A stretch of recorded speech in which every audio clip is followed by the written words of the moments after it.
Ang mga kawikaan ni Solomon. Narito ang mga kawikaan ni Solomon.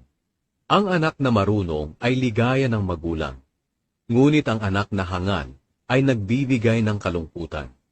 Ang kayamanang nakuha sa masamang paraan ay hindi makapagbibigay ng anumang kabutihan, ngunit ang matuwid na pamumuhay ay makapagliligtas sa iyo sa kamatayan.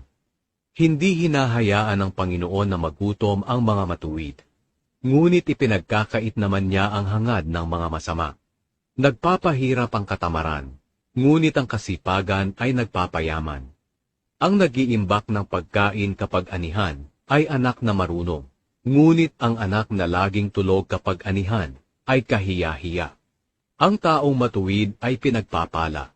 Ang bibig ng masamang tao ay nakakapinsala. Ang alaala ng taong matuwid ay mananatili magpakailanman, ngunit ang masamang tao ay makakalimutan.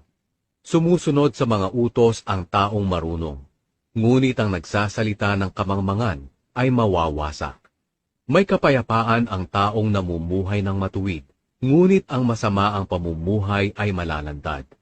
Ang taong mandaraya ay gulo ang nililikha, at ang taong nagsasalita ng kamangmangan ay mapapahamak. Ang salita ng taong matuwid ay makatutulong sa buhay ng iba, ngunit ang mga salita ng taong masama ay makapipinsala. Ang galit ay nagpapasimula ng kaguluhan, ngunit ang pag-ibig ay nagpapatawad ng lahat ng kasalanan.